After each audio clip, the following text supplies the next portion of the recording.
Ladies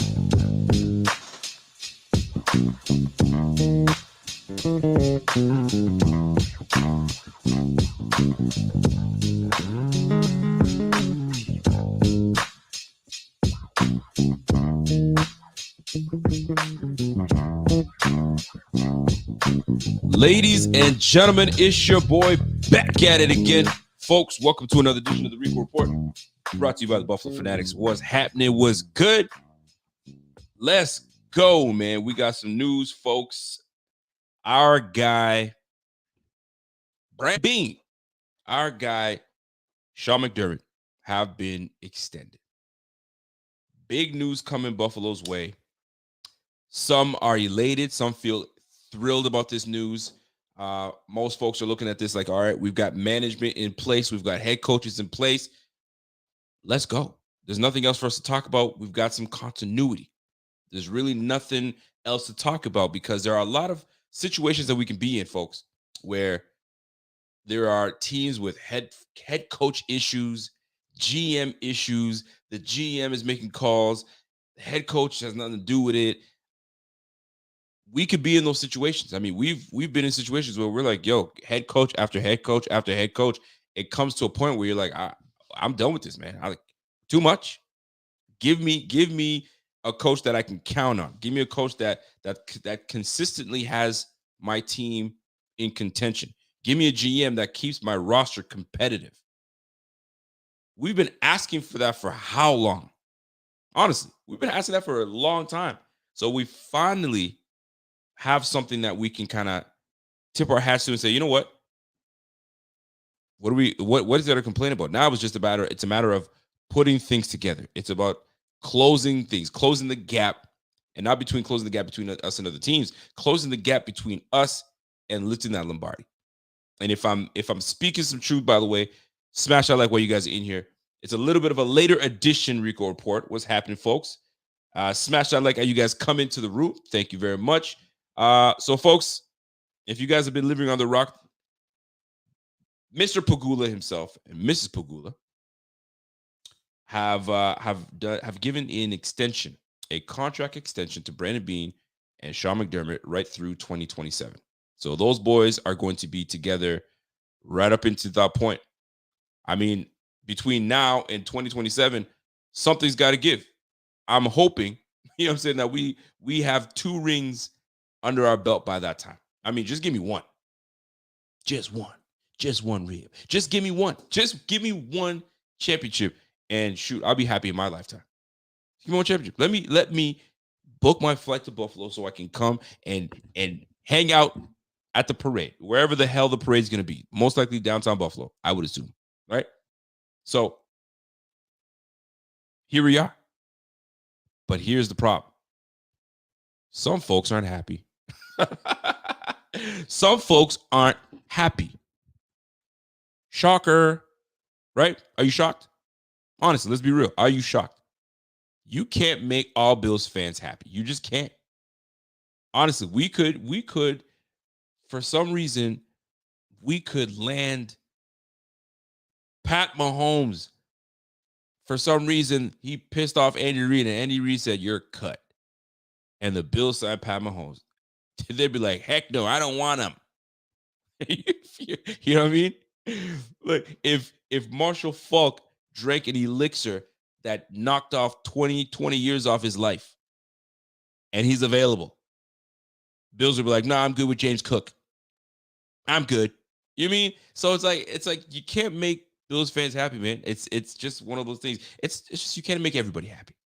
And some folks are clamoring, and rightfully so, that maybe we decided to give Sean McDermott an extension too soon.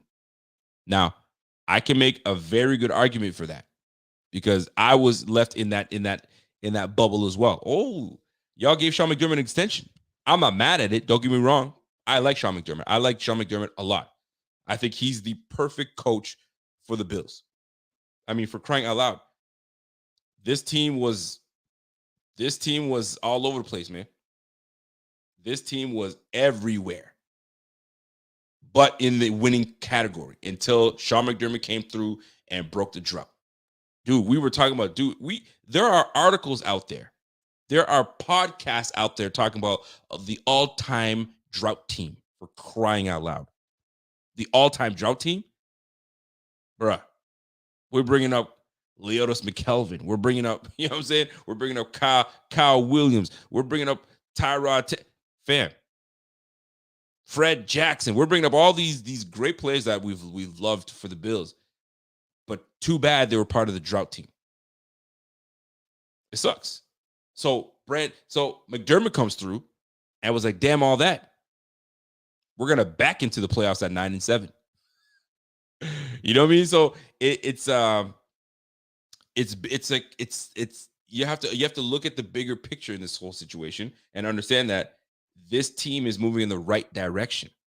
And we haven't been moving in the right direction in a long time. 17 freaking years of no playoffs. 17 years of just year after year finishing 7-9. You know what I'm saying? 6-10, 5-11. Like, yo, it's like, come on, man. Getting beat down by the Patriots, like it got tiresome. But for some reason, I don't know how we were doing it. It's like we've been pretty good as of late.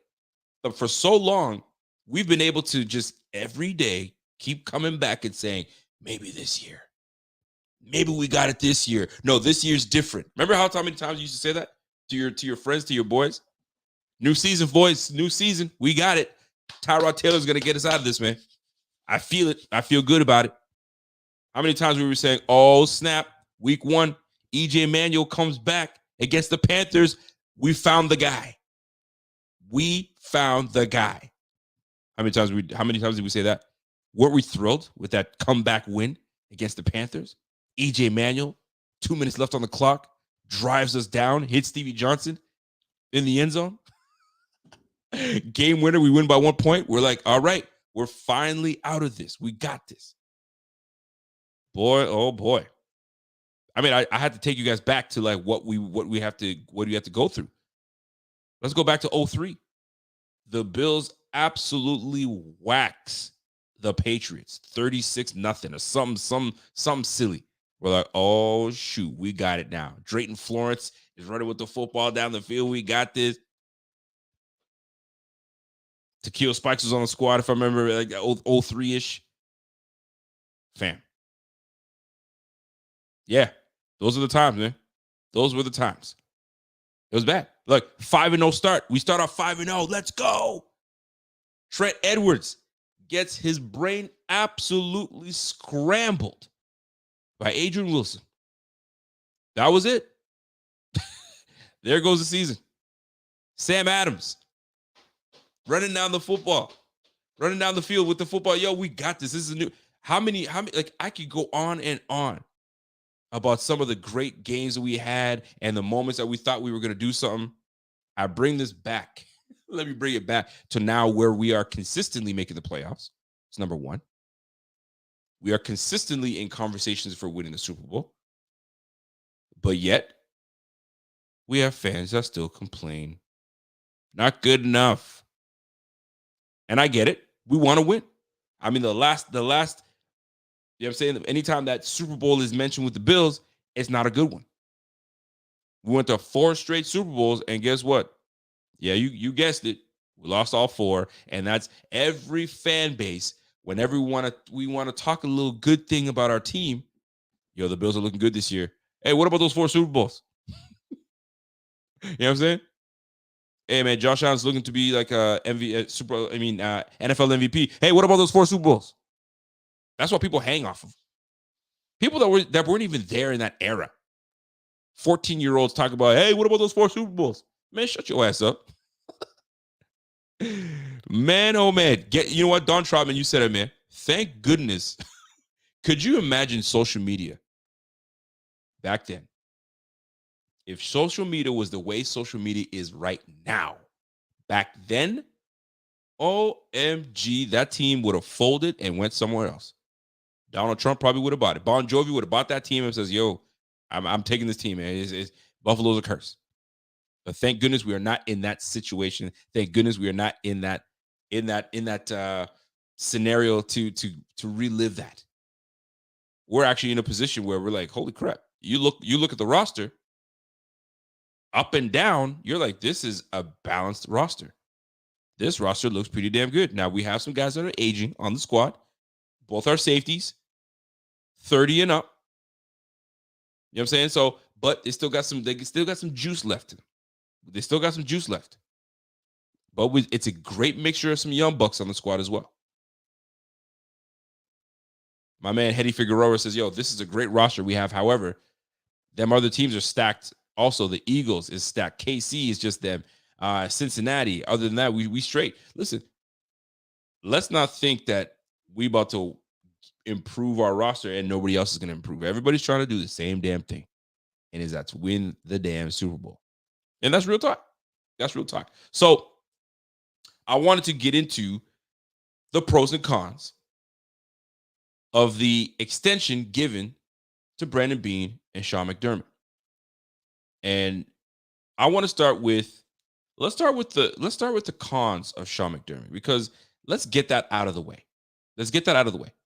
And if you guys have moments in the era of Sean McDermott where you feel that he has failed this team, give me a specific moment. Maybe it was a time management game. It was why did you call a timeout that time? Why did you play this player and not this player? Right? If you have one of those moments, shoot it in the chat. I'll try to ream it out for you as I go into my points. This is going to be one of those straightforward shows, no fluff, right to it. And then we can get into things that you guys want to talk about. But I wanted to get this out of the way. So let's start it off like this, folks. Some of the things that most folks can have every right to criticize McDermott for, right? And I did a list of the pros and cons, right? So let's start with this. Number one on the list for me, playoff struggles. Sean McDermott and his playoff struggles. Need I say more? Now, you'll give him the pass when we lose to the Jaguars. I mean, that's your first, you know what I'm saying, trying to get out there and make it into the world, and it didn't work out. That's fine. It's cool. We get it. You know what I'm saying? But we broke the drought. We were just happy to now not be one of those teams always damn like they still haven't made the playoffs since 1999. They still haven't done this since. I was just happy to just not be in that conversation anymore.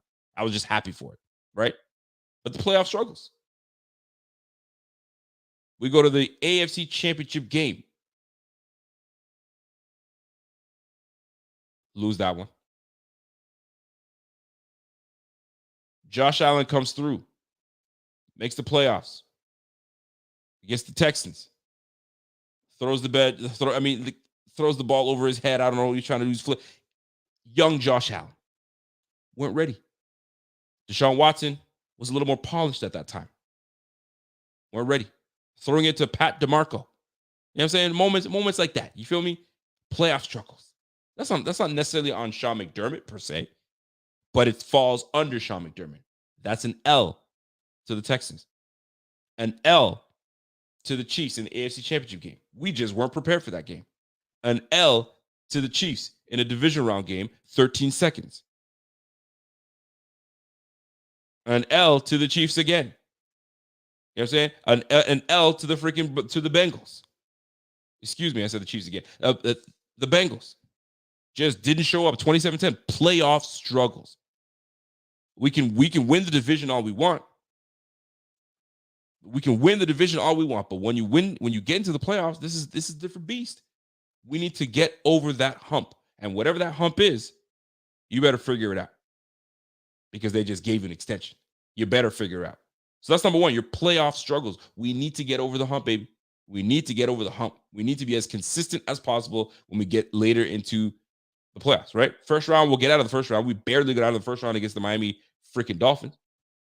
And then we saw the display of football that we played against the Bengals. We saw. Stephon Diggs isn't happy. You know the drill. 13 seconds against the freaking, like we had that game. That game was ours. Which brings me to my next point. Conservative play calling. Sean McDermott has these moments, and I'll put him out because he's the head coach. He's got the extension, so I got to talk about it. He's the defensive coach. So that plan that Coach Leslie Frazier puts together, you're part of this plan. You know what the plan is. So let's go. So that falls on you too. There are moments, there were moments in your tenure as head coach where you said, you know what, Frazier, push aside. I don't like the way the play calling is coming right now. I'm going to take over. And you saw the difference. You saw the difference. But then you gave back the play calling duties back to Frazier. And we'll talk about Frazier a little later, actually. Now that we bring that up, I gotta put a note on that because I gotta bring up Leslie Frazier. So, second point is your conservative play calling, Mr. McDermott. You have these moments in these pockets in these games where you're like, what? And the prime example is the 13-second game against the freaking Kansas City Chiefs. A lot of fans to this day cannot and will not get over it. They will not get over 13 seconds because how could you have such a performance from Josh Allen, such a performance from Gabe Davis, that you let that game fall by the wayside by playing conservative? Whether it was Leslie Frazier that called the play, whether it was Sean McDermott that called the play, whether it was both of you guys collectively that said, this is the play I'm calling. You good with that? Yeah, let's go. Run that play. Let's go. Either or, it falls under the head coach. You're the one that's got to sit at the podium and explain what the heck happened. You know the drill. You know the drill. So those are the little things that that stay with certain fans, man. So your conservative play calling, that's got to change. So now that you've taken over as play caller, we're about to find out. How aggressive are you going to be, or are you going to have your moments of playing conservative where it bites us in the ass? And that's something that I don't think we're looking forward to seeing. I don't think we want to see it. Whether you guys want to call a lack of communication, whatever the case is, whatever excuse you want to make, guess who it falls under? It falls under head coach Sean McDermott. By the way, we got just shy of 150 people watching right now. Smash that like while you guys are in here. Let's go. So, number one, playoff struggles. Number two, conservative play calling for Sean McDermott. Those are the cons, right? Those are the things that people will be talking about. Like, hey, you gave him an extension? You could have waited a little bit. Because, I mean, right now, if you look at his playoff struggles, like, I mean, listen, how about you wait until this year plays out and then make that decision? But you went ahead and gave him that decision. And I have an advantage to that, but I got to talk about the negative first because that would be something that I could bring up. You should have waited. You should have waited. Third, poor time management. How many games were there where Sean McDermott would punt when you're like, dude, go for it? How many times would he call a timeout where you're like, why did you burn that timeout? Why didn't you call a timeout there? What are you doing? All day, like, knock it off. There are moments in games where you're like, he's improved, but there are times where you're like, man, we could have had that if he did this. Why was he sitting on his hands with that? He's got the challenge flag in his hands and he wants to throw, but he's like, nah, I ain't gonna throw it. Or when it's blatantly wrong, he's got the flag in his hand. He goes, yep, let me waste that timeout. I'm telling you, man. Those are the things that stick in people's craws. Those are the things that stick to the fan base when it comes to, like, you know what I mean, the blunders, if you will, of Sean McDermott. So playoff struggles, number one. Number two, play calling, the conservative play calling, right? You're going to extend a man that has conservative play calling sometimes in pockets of games. Come on now. Poor time management. You've seen it. We've seen it. You question it. You're like, yo, fam, like, why did he do it then?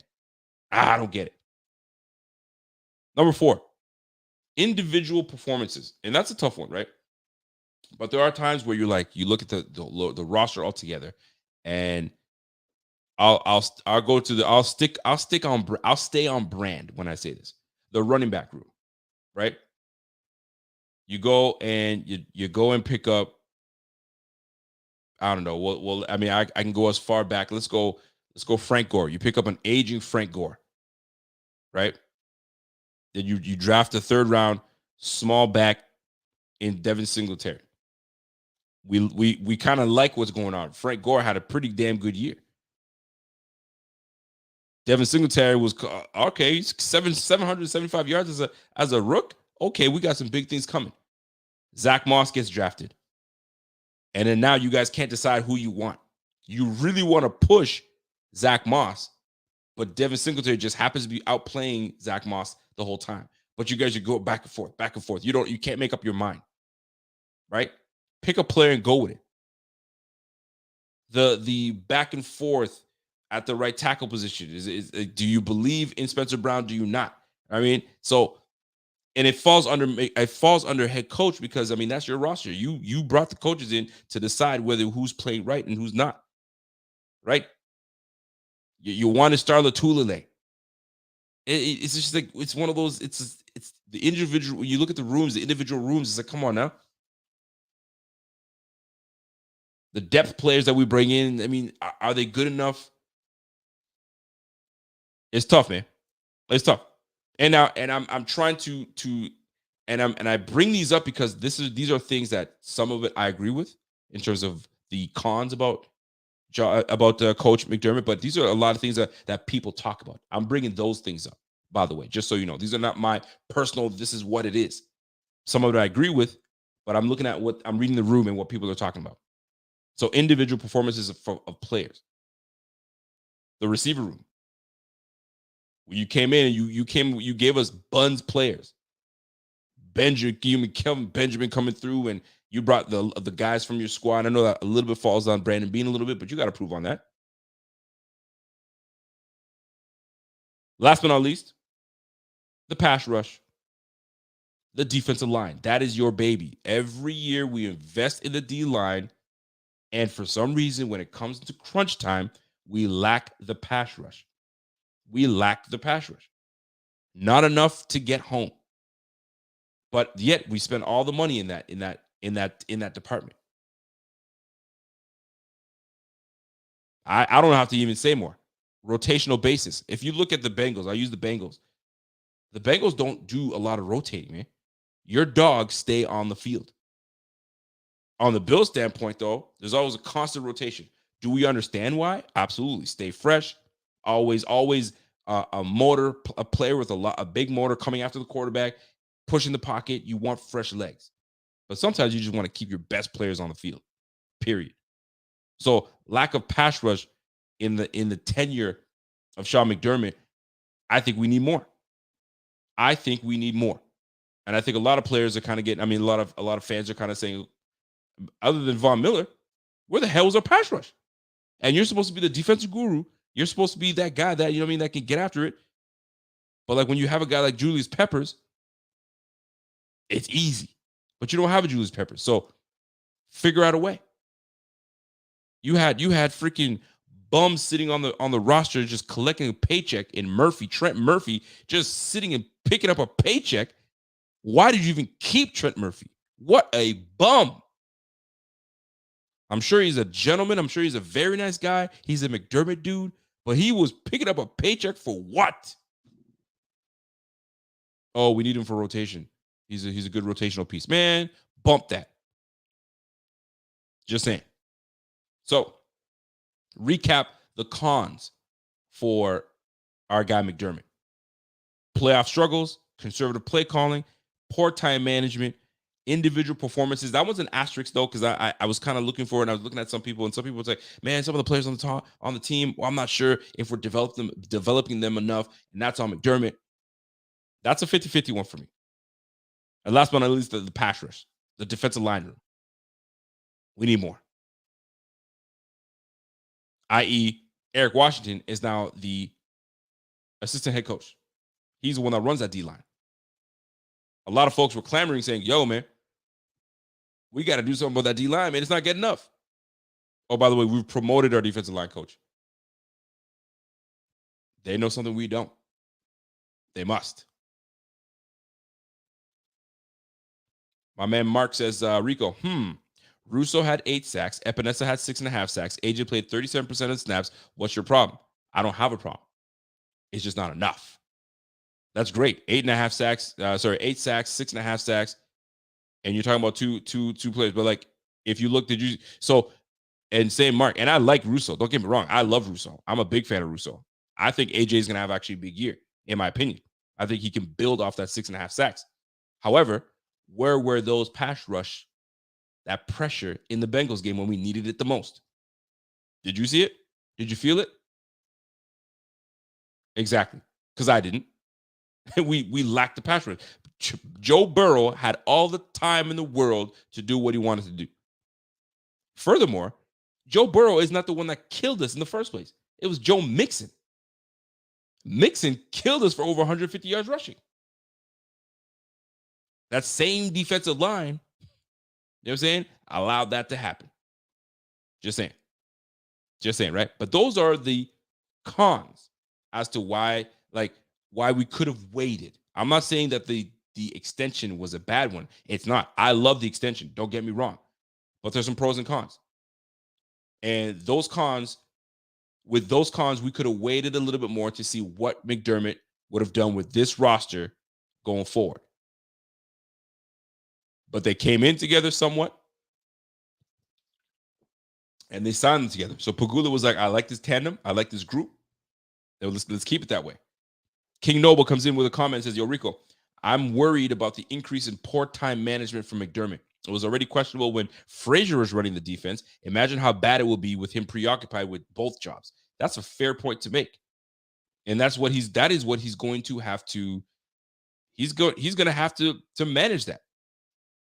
Listen, you could say the same thing with Shanahan. Kyle Shanahan is both head coach and offensive coordinator. And guess what? He's running those things just fine. That's why you've got to have the great people in place in order for you to do that. So Kyle Shanahan runs the offense and he's a head coach, but he had a great defensive coordinator that can just handle that. So McDermott is going to have no choice. You're going to run that defense. You're going to be the head coach. Welcome to doing two roles. Got no choice. So there was a comment that I want to get back into. My man Z-Man Mafia says, Rico, good point, man. We have a number of guys who are depth guys, but don't ever get the full reps to really prove their worth. However, we don't see them every day in practice. We don't. So that's why it's really tough. So that's why when you guys go to the Red Blue game, when you guys go to training camp and they open the practices up, you will see for yourself who stands out. And I'm sure we're going to get plenty of stories of how that's going to play out. But we'll soon see. We shall soon see. Michael Andrew says, I love McDermott, but aside from that, I want Allen to have an offensive guru coach, someone that's a head coach and won't leave us every 2 years. And that's the continuity part. That's where I guess Pegula is like, I don't want to turn into this team that's got this head coach every 2 or 3 years because this, that, and the third. We're going to get there. Sometimes it takes a little patience. I'm going to bring both these guys back because they seem to have Buffalo trending upwards. And that's the big thing. And that's why it's perfect for me to get into the pros of loving why McDermott was extended. First things first, consistent improvement. I told you guys, man, let's go back. Pick a year. 2001. Pick a year. 2004, 2007, 2009, 2012. Like, pick a year. We weren't doing it. We were not doing it until McDermott came through. You gave us a defensive-minded coach that put a grit into this defense, and first year in, playoffs. We did not expect to go to playoffs. Believe me, this was a rebuild. You bring in a new coach, you bring in a new GM. Doug Willie gets booted. No, like, listen, this was supposed to be a rebuild. McDermott, with his strong leadership, got this team over the hump. 9-7, backed into the playoffs. What? Break the drought. You got to give him that. You got to give him, he changed the culture in Buffalo. So we've been on the rise ever since. On the rise. And we're a respectable team. People can't talk about all the old Bills from there. Listen, man, we've been consistently winning games, consistently division champs, 3-time champs. We haven't been like that. We haven't been there in such a long time until McDermott got here. So props to McDermott. He's got this team consistently improving nonstop. The development of Josh Allen. And most might say, "Oh, he's a defensive coach. What the heck are you talking about? The development of Josh." Well, here's the deal. When you are running the defense, it takes it takes it takes a head coach that will say, you know what? I know I got to run this defense. I'm not an offensive coach. I got to bring the guys that know what they're talking about. So he hires Brian Dable.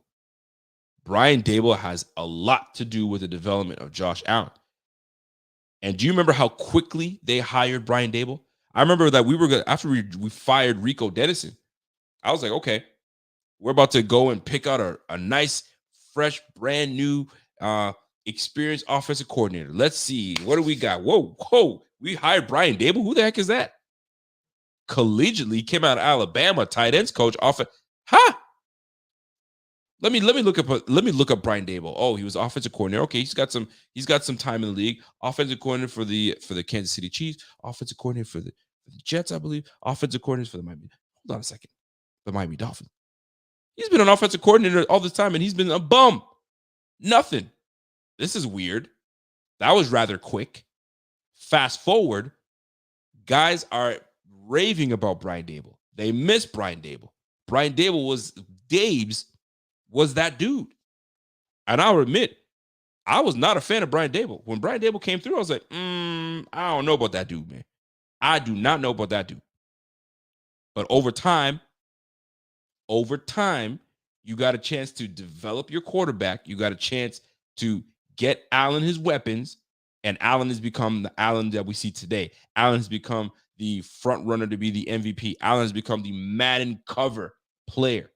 We haven't had a Bills player ever on Madden. Here comes Josh Allen. But that has to do with Sean McDermott. Sean McDermott putting the right people around to have these quarterbacks like Josh Allen develop. So when you have Josh Allen's development, you gotta give kudos to Sean McDermott, putting the right people in the right places to develop him. We got Joe Brady on the squad right now. We got Aaron Cromer, offensive mind coach. We've got Ken Dorsey going into his second year. So it's one of those situations where you gotta let these things play out, because if we allowed fan reactions and fan emotions to make decisions, Brian Dable would have gone after year 2, and we probably wouldn't have the Josh Allen we have today. So sometimes you just gotta let things play out, let them fester, let them kind of work its way out, and we'll probably have a piece of art that is wonderful. It's just one of those situations, folks. Let me keep moving. So, consistent improvement for Sean McDermott. We've got Josh Allen's development. Thirdly, strong leadership. Nobody can deny the leadership that Sean McDermott brings right from the jump. And I'll give you an example of strong leadership. And to me, it's the little things that matter. When Sean McDermott got hired and he was doing his press conference, I don't know why I remember this, but I do. Every reporter that was asking him questions, he'd be like, Terrence Blanton would ask him a question, be like, hey, coach, why do you clap so much? Thanks for that question, Terrence Blanton. Here's why I clap so much, because sometimes I have terrible circulation in my hands, and I need to clap to get that circulation back. But thank you, Terrence Blanton, for that question. EmpireBreeding.com from blah blah blah. I just want to know, how many hair follicles do you have on your head? EmpireBreeding.com. Thank you. I appreciate that. So the reason I bring this up is he would make it a point to remember your name, answer your question, and move on to the next. I was like, okay, this guy's no joke. He's the real deal, right? Mark Hartle would ask a question, say, hey, man, I don't think you're a good coach. Everybody thinks you are, but I'm on to you, man. And if you don't bring a championship to this freaking team, I'm going to be on your ass. And he'd say, Mike Hartle, I appreciate you, man. And I've been seeing you in the chat, and I've been seeing you in asking questions. And I really love your passion, and I appreciate your question. Go F yourself. You know what I mean? But he said, Mike Hartle, I got you, and we go. Mike, by the way, I love you, bro. You're my guy. But that was the one thing that stood out to me with McDermott. That leadership started right there. And then you could just see it. Guys would gravitate towards him. Guys would be on his ass. You feel me? So and you can see it right now. Look at the way these guys play for this dude, man. They love McDermott. That's their dude. He's a great leader. He's respected. And that's the thing, man. When your team loses respect for you, you're done. You're done. Let's just go back to the Jaguars when they hired that bum from college. He had that. He was man digging. He was digging for change, going to the bar and digging for change. You know what I'm saying? He's disrespecting players left, right, center. Yo, they had that brother out of there. They're like, yo, man, I don't respect that dude. You are never going to hear something disrespect Sean McDermott. Sean McDermott is that good dude. Now, is there something going on right now with potentially Stephon Diggs? Maybe. But it takes leadership from Sean McDermott to say, you know what? I ain't got to tell you what's going on. I'm going to sit down with my player. We're going to hash it out. We're going to be just fine, and we're going to keep it moving. We got to get back on the field. When we start winning, we'll be all right. So to me, strong leadership is a reason that McDermott got his extension. I think that's one of the biggest reasons he got it, because he's well respected around the league. He's well respected by his GM, and he's well respected by the team. You got to bring him back for that. Number 2, he's a defensive guy. Defensive guru he is, right? He learned from the great Jim Johnson. He was an excellent defensive coach for the Panthers. That's what got him hired for the Bills. The fact that he's been around the league, he's had his successes, and it's just a matter of opportunity. And he nailed it. I mean, he came to the Bills and he's turned this team around completely. And the defense has consistently been a top 10 defense. Top 10. Consistently. You know that the Bills are always going to have a good defense. Do you remember the days the defense was some garbage? You had Keith Ellison as your freaking linebacker.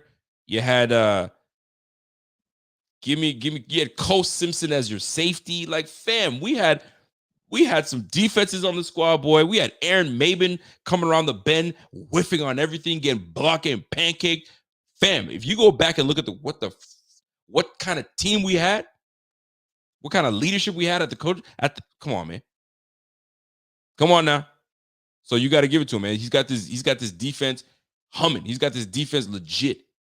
The right pieces are on there, and he's got these guys galvanized and ready to roll. Always a consistent top 10 defense. You know that you're going to get that from a McDermott team. And last but not least, continuity. Continuity, man. The continuity that he brings to the squad is uncanny, man. It's about keeping these guys together. It's about not having just like a roster of guys for a year or two. You're gone. You're coming back. You got to give it to these guys. These guys, they want to keep this core together, because once you have a nice core together, you believe in one another, you know how you play off of one another. I mean, look at Luke Kuechly and Thomas Davis. Luke Kuechly and Thomas Davis played together for quite some time, and they played off of each other excellent, really, really well. You got to give it to them. You got to give it to him, man. So shout out to, I love the Sean McDermott signing. I'm a big fan of it. I know there's some cons in there, but at the end of the day, to me, the pros outweigh the cons. Consistent improvement from this team. You've got your franchise quarterback developed and ready to lead this team going forward. You got strong leadership. To me, I think that's the number one. You got strong leadership from McDermott. You got a big defensive guy, and defenses win. Listen, listen. The saying is, offenses get the fans in the seats. Defenses win championship. At the end of the day, you gotta play good defense enough to win these championships out here. You got to put points on the board, but you got to stop other teams as well. And I think that with a consistent top defense, we're not far. We just got to get over, you know what I'm saying, the little things, right? The time management. You got to get that a little better. You know what I mean? We gotta turn it up a notch when we get to the playoffs. But I see big things for this team. Great signing, great extension. I'm not wavering whatsoever. Love the signing. Love the sign. Now, he got signed alongside of his boy Brandon Beane. Now, most folks are going to say, you know what? That one I can see as to why we brought in Brandon Beane. Excuse me. Yeah. Why we brought in Brandon Beane. Excuse me. Brandon Beane is he's a straight shooter. He tells you like it is. He's respected. Not a whole lot of people can tell you different that he was a bad dude. He keeps it real with his players. He tells you honestly what's going to happen. And you see the way he's constructing these damn contracts. He's a freaking contract wizard. That boy is a wizard.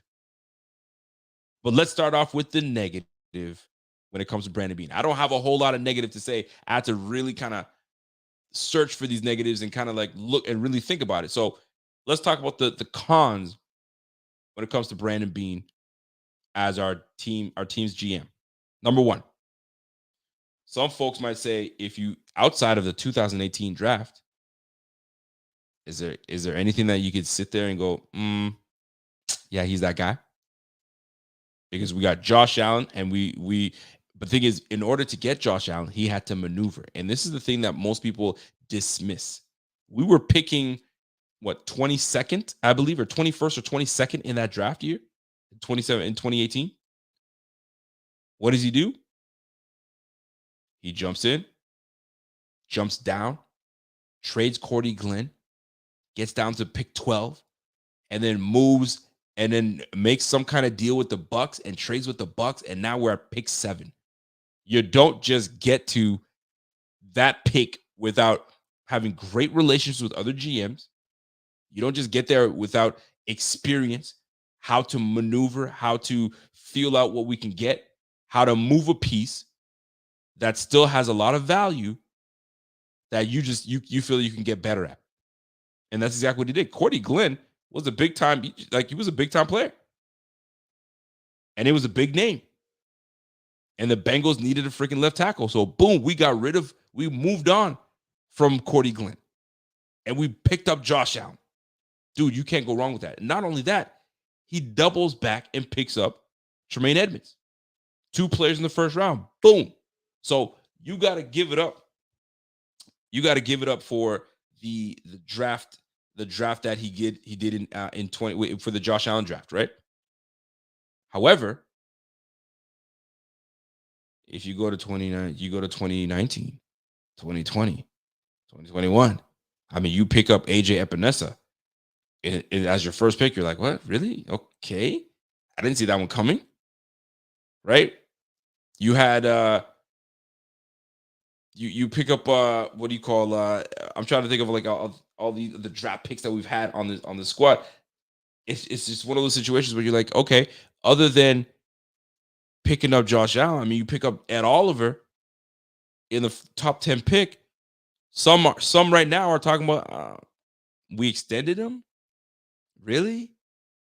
Okay, I get it. Maybe there's more meat to the potatoes. I see how you've constructed this deal, but a lot of folks were kind of surprised with the extension given to Ed Oliver. The drafting at Oliver, we needed it. We know we needed it. We needed an interior presence, but at 6'1", 285, I don't know. I mean, there's a lot of things that you can question.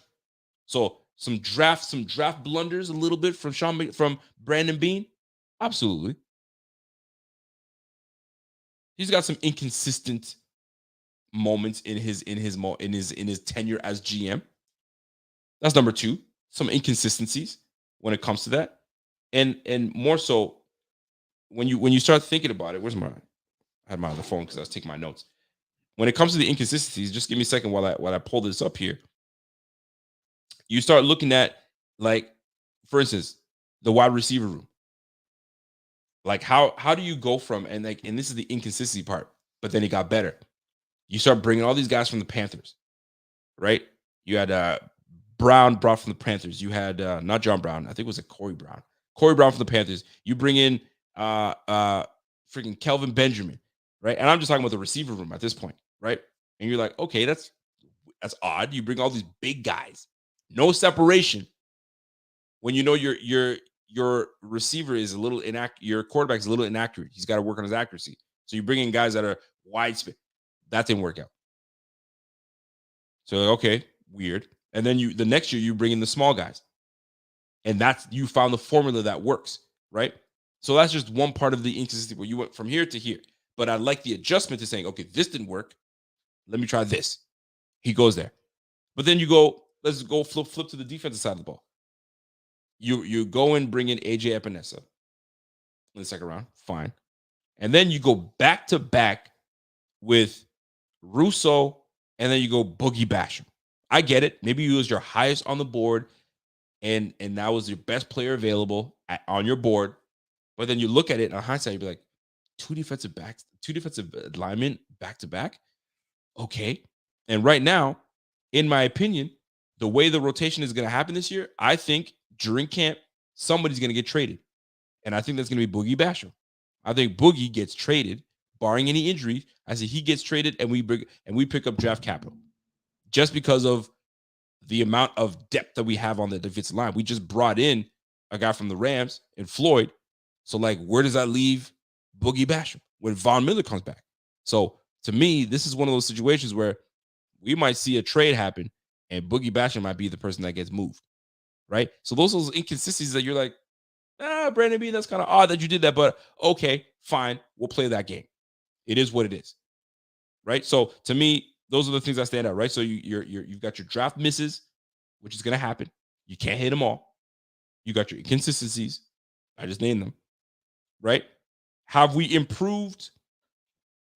Like where if you were to look at the Brandon Beane era, and there's one position room or one position group that you feel that just has not improved, it just has been whatever, right? Is there anything that stands out, or a position group that stands out where you're like, you know what, this group hasn't improved one bit? It's just been the same mediocre group. Is there anything that stands out to you? And while you guys are talking about that, I got to go into the chat, and I saw a comment that was actually quite interesting. If I can find it here. There's another one. Mark says the Cody Ford failed experiment, the Wyatt Teller trade, right? You guys know it. Hodgins never making it to the 53-man roster. There's quite a few debacles from the BBB shoulder. No doubt about it. Now, the one thing I can say about that, Hodgins was supposed to be that guy. But Gabe Davis came out of nowhere, and Gabe Davis started performing. So what do? Right? Hodgins is nursing an injury. Gabe Davis is taking full advantage of his opportunities.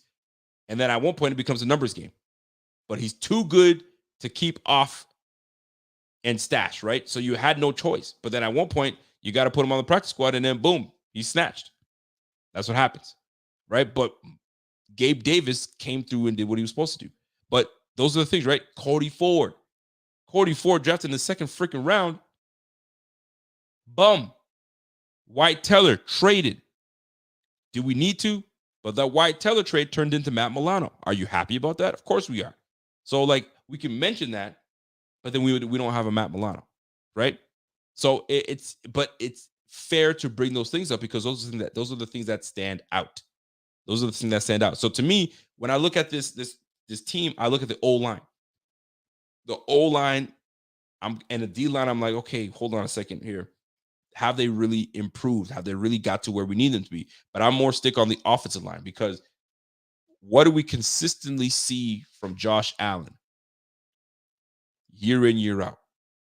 Is him running for his life sometimes, running out of the pocket, right? And some people always talk about, but he might get hurt. He might do this. I mean, that's part of his play style. He's been doing that since Wyoming. But Wyoming also didn't have great linemen over there as well. So to me, this is where we need more consistency in building the O-line. And you see that this year. And that's the one thing I love about Brandon Beane is he will try something, but if it doesn't work, he's going to scrap it and try again. But he will fix his mistakes. Cody Ford, it wasn't going to work out. You know what? I tried to put your right tackle. I tried that right guard. I tried your left guard. Yo, you got to go. And he's out of there. So that's one thing. He doesn't harp and try to hold on too long. And he lets him go.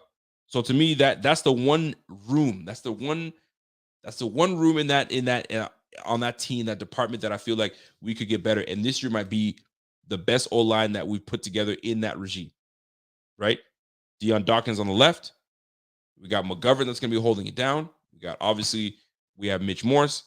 Spencer Brown is slotted for a big year, and Osiris Torrance is supposed to be that dude at right guard. So we'll see how this O-line plays out. It's going to be very nice to watch how they protect Josh Allen this year. We'll see. Right? So those are the cons that I could come up with Brandon Beane. There's not a whole lot I can because I love Brandon Beane. Brandon Beane is that dude. Now here are the pros with Brandon Beane. Although I can talk about the drafting that he's done, that's been kind of a little iffy, but he's also hit on some really nice depth piece drafts, right? 4th round, Gabe Davis. 5th round, Matt Milano. Late round pick, Teron Johnson. You know what I'm saying? I can keep going. Like in terms of the depth pieces that he's got, you got Khalil Shakir, you took in a late round that should be having a big year coming forward. So although we've missed some big ones, but we've also really hit in the middle of the draft. We've got some players on this squad that have really done a great job. Look at Dane Jackson, 7th round pick, and he's competing potentially to be starting corner. Also with Kyer Elam. Look at Christian Benford. Christian Benford is just a thorn in the side of Kyer Elam. He ain't letting Kyer Elam breathe because he's on his ass, man. So you got to give credit to Brandon Beane for the depth that he brings in on this team in terms of middle round drafts. You can't even hate. That's like his bag. He gets in his bag when it comes to that point. You got to give him credit, man. You got to give him credit. So shout out to Brandon Beane for that. When it comes to that, I think this is the biggest one of the biggest pros for Brandon Beane. Let's recap a little bit. So you got the drafting that he's got in middle of the draft. I'm gonna go middle draft picks because they don't cost as much and they're getting the job done. So in your rookie deal, you're getting the most out of these guys. So we're gonna see what's going on, right? Salary cap management. Doug Whaley, although I love Doug Whaley and Doug Whaley had an eye for talent, he wasn't good with the books. You know what I'm saying? He was paying brothers left, right, center. But at this point, he had no choice because Buffalo was not a destination to come, and we didn't have a franchise quarterback. So sometimes you got to pay up. You got to give Marcel Darius his money. You got to give Mario Williams that money. You just had no choice. We're not the team that, people were trying to come to. And now I remember when we signed Mario Williams, it was like $100 million contract. We're like, damn. But you know what? It was necessary. And we got the most out of Mario Williams. He was legit. So to me, salary cap management from Brandon Beane is uncanny. This guy's legit, man. He will construct a contract that will have people say, holy crap, you give him all that money? And then when you look at the details, you're like, oh, shit. Okay, I see what he did. A lot of incentive. And if he doesn't perform, he's out of here in a year or two. He's got an out. He cleaned up. He had to move on from Sammy Watkins. He had to move on from Ronald Darby. There's so many things he had to do in order to flip the script and get us back on track. And then we went nuts. We were signing brothers left, right, center because we had money. John Brown, welcome to the team. Cole Beasley, welcome to the team. We started bringing players on because of Brandon Beane's ability to move money around, do what he's got to do. The guy's just legit when it comes to the salary cap. That's his bag. That's what he does. Although Josh Allen's the next Brett Favre. What's up, man? Whaley made our roster respectable. He certainly did, but he definitely had to pay up. And he did. He gave some contracts to folks that McDermott Beane would have said, I probably would have gave that contract, but I probably would have put an out clause in there somewhere. And Whaley probably didn't. He's like, yo, fully guaranteed, have that. You know what I mean? So to me, that's the difference between both those GMs. I love Whaley. I was a big fan of Whaley. Whaley was given a situation where he had to build this team up, and he had this team ready to roll. And Brandon Beane was just, you know what? Let me tweak a few things, and we are where we are. But we're not where we are without Whaley. But Brandon Beane has kind of elevated the game. But when it comes to that, drafting, middle round draft, Brandon Beane's that dude. Salary cap king, got it. Bad boys, he's nice like that when it comes to that, right? Free agency. I mean, let's talk about it, man. Von Miller, welcome to the squad. You know what I mean? He's got players bought in. Puna Ford, welcome to the squad. I'm talking about, like, recently, right? He goes out and trades for Stephon Diggs. Let's go. So if he's not drafting, he's trading, he's bringing players on, he's signing players. You know what I'm saying? He's luring players over here. He's got the Bills a very desirable team. It's a very desirable destination. You even got D-Hop kind of like, hey, I mean, maybe I'm going to Buffalo. Maybe I'm not. Who knows, right? This brother's got everything down pat. He is legitimate. This guy he's a solid GM. I ain't mad at that. Not one bit. So, middle round drafting, effective in free agency and making trades and trying to acquire players from other squads. And he's never done. He's always looking. I mean, look, we just signed Leonard Floyd to a legit deal. And Leonard Floyd is one of the better pass rushers out there. Yes, there's Yannick Ngakoue that was out there, but Leonard Floyd, you bring in a guy that played with Von Miller. Still, and he's got the last 3 years, he's got 9.5, like 29 sacks the last 3 years or 4 years. Legitimate. That's Brandon Beane for you, baby. So that's the wonderful reasoning that I love that we gave that extension to Brandon Beane, because I can see this team always being in contention when Brandon Beane's around. He ain't gonna let this team look like a bum. There's no way, no how. No way, no how. And if he's gotta cut corners somewhere, he's going to get the best out of a very cheap deal from someone. He's always looking under every rock. He's got that. All right. Effective in free agency and drafting. In free agency and trading for salary cap king. Collaborative approach. And here's the thing, and I mentioned this earlier today. When you have a GM like Brandon Beane, Brandon Beane, he's a team guy. He's a team guy because there are GMs that they operate on their own. They make the calls. They don't really involve their coaches. Some coaches like, yo, I'm not privy to any of that stuff. He brings me the players and I just coach, right? I have my say, but he handles it all. But Brandon Beane and Sean McDermott, they work like this. This is why they both got brought back together, because they work like this, right? Furthermore, obviously Kim and Terry Pagula see something. They see the trending, where this team is trending, and this team is trending upwards. I mean, if you look at it, we're still in contention. We're still one of the best teams. This team still have us potentially as winning the Super Bowl. I think we should chill on that a little bit, but the fact of the matter is this: we're always still in conversation because of how this team is constructed. So, with that said, the collaborative approach. You don't get trades like that. You don't get free agents to come to your squad unless you've collaborated and you've had great relationships with other agents, with other with other GMs. Think about it. How pissed was Brandon Beane when we signed, or did we sign or we traded for McKissick? Right? McKissick was supposed to come to a squad from the Redskins, the Commanders at the time, the Redskins at the time, the Commanders right now. And he U-turned. He's like, nah, I'm good. So as an agent, you agree to this deal and you back out of it. That's a terrible look. And Brandon Beane was pissed. And it's about relationships. And that agent screwed over a very respected GM. So you don't think that Brandon Beane has the power to be like, all right, that agent, I don't mess with that agent. And by the way, hey, Joe Schoen, you remember what happened with that dude, right? You're not going to do business with that guy, or you're going to watch what he does. So that collaborative approach that he has is great. Great with his head coach, great with his owner, the owner of the team, and great with his peers around the league. That's why we're able to construct the team that we have, because you have a GM that's not wet behind the ears. He's actually legitimate. He's legitimate. He's got experience under his belt. So you got to give credit to Brandon Beane for that.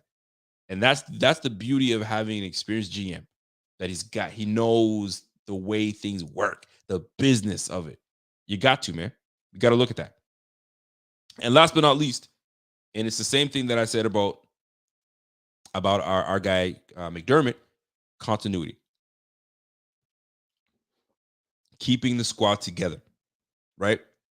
He could have easily told Jordan Poyer, we ain't gonna bring you back, bro. We're gonna work Benford in. I'm gonna try to bring Taylor Rapp. He's gonna take over. Yo, you're goner. You're good. But he's like, no. I like the team that we have right now. We're gonna work it out. You come back and hang out with us, and we're gonna make this run. Come back through. So now he's thinking, I got two guys that play super well with each other. They play off of one another, and I don't got to worry about that. So that back end is taken care of. Yes, they're a little older, but you know what? They're going to work their tails off and give me at least another year or two together. I'll bring that back. Trey White coming back is going to be better than ever. I'm hoping for it. I don't think it's going to happen, but I just really hope that he comes in and it's sounding great. Everything that I'm hearing and reading is sounding that he's getting back to his old self. Bring it on. I love it, right? The defensive line, right? Von Miller going to get, you know what I'm saying, Leonard Floyd. That's continuity. Bringing something that works, right? A dynamic. So you have, he's got that down pat, and I love that, right? Even the coaching staff. You don't see a lot of, you know what I mean, turnover in the coaching staff. The coaching staff is still intact. I love that, man. This is great. So to me, that's what stands out at the end of the day, right? So you've got your pros, you got your cons, and to me, this is a no-brainer. Kim and Terry Pegula, they nailed this one. You have a team that's going to stay together. You have a team that you know that they're going to put the best product on the field.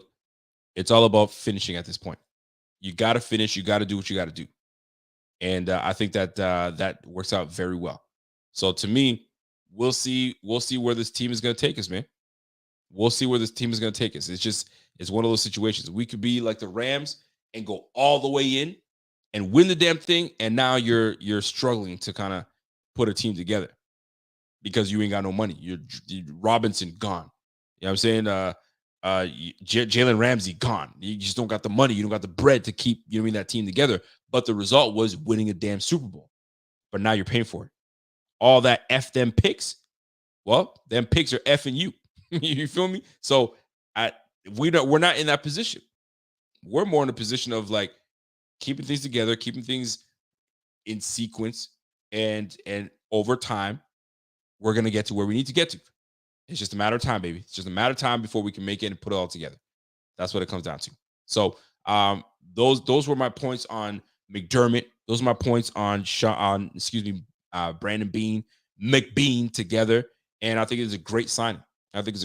So shout out to Pekulas for bringing them on. And we got ourselves a tandem here, folks. So we're gonna move on to the next topic. And I'm not going to spend too much time on it, but the next topic that we're going to hit up is about this guy right here, Stefon freaking Diggs.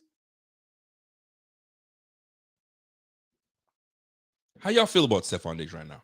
In all honesty, when it's hard because you look at what people are writing, you look at what people are thinking, their opinion on it.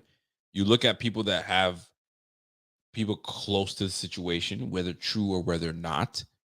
How do you guys feel about the whole Stefon Diggs situation? Is this a big deal? Now that time has gone by, he's shown up to camp. I'm saying everything seems to be good. All these handshakes being done, all that stuff. I think it's just for the pictures, but it is what it is. Is it solved? Are we good? Here's my opinion on this whole situation. Now that I've kind of because I thought a lot of it had to do with D-Hop. It probably doesn't, or maybe there's a little bit of it that has something to do with it. Some people are saying, listen, everybody made this little mountain into a mountain into a molehill into a mountain, right? That's very true as well. I think that we really pushed this thing to depths where it's like, that's not at all what this brother's thinking, right? Or what he's doing. But to me, Kim Bet says, yo, stop the cap. Okay, Kim, I see you, girl. But really, let's talk about it though, for real. And here's my thing, man. I think, and this is my opinion here, A little bit has to do with D-Hop, potentially. I still feel that way. That's number one. Number two, it really comes down to this, man. I think it's a respect thing. And now this is just me reading and looking at all the things and kind of trying to put two and two together, and you know what I mean, listening to podcasts and radio and all that stuff. It comes down to a respect thing. And if you remember this scene here, where the hands are out and Diggs looks like he's having his words with Josh Allen. And this really does make sense. I don't know where I heard it from. Was it RG3 and Rich Eisen? I don't know. But I've heard so many stories and renditions of what they think, right? We all know that Josh Allen is competitive as they come. We also know that Stephon Diggs is as competitive as they come. At the end of the day, both these brothers want to win. But if I'm voicing my concern to you, saying, yo, what are we doing? Did you not see me? I don't know what's being said, by the way. Did you not see me? Like, why'd you even look this way? Who knows what conversations they were had? But sometimes you got to acknowledge one of the leaders on your squad. If another leader is checking another leader, figure it out together. But it seems as though when Diggs kind of put his concern as, yo, what's going on? We're not on the same page. It seems as though Josh may have dismissed the whole this thing. So this is, you know me. Diggs is saying, you know me, I love you. I'm always going to love you. But brothers fight, brothers have disagreements, and brothers are supposed to get on each other. Yo, what are you doing? And Josh maybe didn't acknowledge it. Anyway, man. So then they don't really go to him on a last drive when you really need to hit your main player, and you don't even look his way maybe one time. No wonder Diggs left. He was like, yo, I ain't got nothing to say. Nice. I'm out of here. So is that the right thing to do? No. As a leader, you got to talk about it. You got to do it out. But if you ain't got shit to say that's nice, I'm out of here. And I also get that point too, right? So do they go all off season without talking to each other? It's obviously, it looks as though that might be the case. So the last interaction that we had was me doing this to you, and we didn't talk since. So I still got a whole lot to say. I still have a whole lot to I mean, and he did a lot of talking during the Super Bowl appearance on Radio Row. He was having conversations left, right, center, right? And if you read through what was happening, these challenges and these problems were being had pretty much after week 9. It just wasn't the same. And I guess there wasn't enough adjustment. And especially when we get into the playoffs where we're supposed to be lockstep, we weren't. And then we get blown out. So was there distractions along the year? Of course there was. There was a whole lot of stuff going on. But I think that at one point when you disrespect a man, or he felt not heard or not listened to, he's gonna feel some type of way. And I think McDermott had something to play with this. Josh had something to do with this. And Josh said with his own words, I gotta be better with this. What were Josh's words? I gotta be better. There's things I can do better internally working on things. I gotta hear, you know what I mean? We gotta hear him out. And those are the things that stand out. So if you really just look at it at face value, it's like, yo, Josh is like, yo, I effed up, man. I didn't listen to him. He was trying to talk to me, and I was in my feelings. I had external shit going on, and I'm trying to make a play, and I dismissed him. And I gotta be better. And I didn't realize I did that until he told me, yo, man, we haven't talked since, and you didn't even reach out. You didn't do. I'm speculating here, by the way, but like that potentially could be based on what Josh is saying. He probably like, yo, you didn't reach out, you didn't do shit, and we lost 27-10. And like, yo, aren't you pissed? Aren't you too busy do? So Josh is like, you know what? My bad. I wasn't locked in. I wasn't as locked in, and you know what? Yeah, I missed that. So you know what? This year we're gonna get that. My bad. And maybe that's why second day, all these handshakes happening because they hashed it out. But he probably has a little something for McDermott too, because McDermott probably dismissed him too or whatever. You know what I mean? But it's all speculation. It's all speculation. It is what it is. So at this point, what matters to me at the end of the day is that these two are chilling. They straight. Ain't nothing really popping. I mean, off. I think a lot is to they're making nothing into something, and they'll get it on, and they'll get it popping, and then we'll be back to doing things, right? I don't think it's as big. I think it's one of those things where I need to vent. I haven't had a chance to vent all off season, and I'm gonna talk to my bros, and we're gonna make it happen. And for me to get the message across, I'm gonna miss first practice, and I'm be heated. We're gonna have our stuff. And McDermott was like, "Yo, you ain't gotta come to practice. You're too heated for this. You can go home." Because McDermott sent him home. He did his physical, and it was like, "Yo, I think it's best that you go home, and then we can do this thing tomorrow." John Robert just said it, man. Family disagreements. It happens, man. I just had a conversation with my cousin today. We chat. There are things that I disagree with. There's thoughts that he has, and we hash it out. We're brothers. We're always gonna be like that. But you gotta let each other know how we feel. As men, get it out, get off your chest, and let's go. And I think that's what it was, man. I think what happened was Stephon Diggs needed to say it with his chest. And he did. He said it with his chest, and away we go. You know what I'm saying? It's done. So to me, that's what it comes down to. I don't think it's gonna go anywhere else other than what we saw the last few days.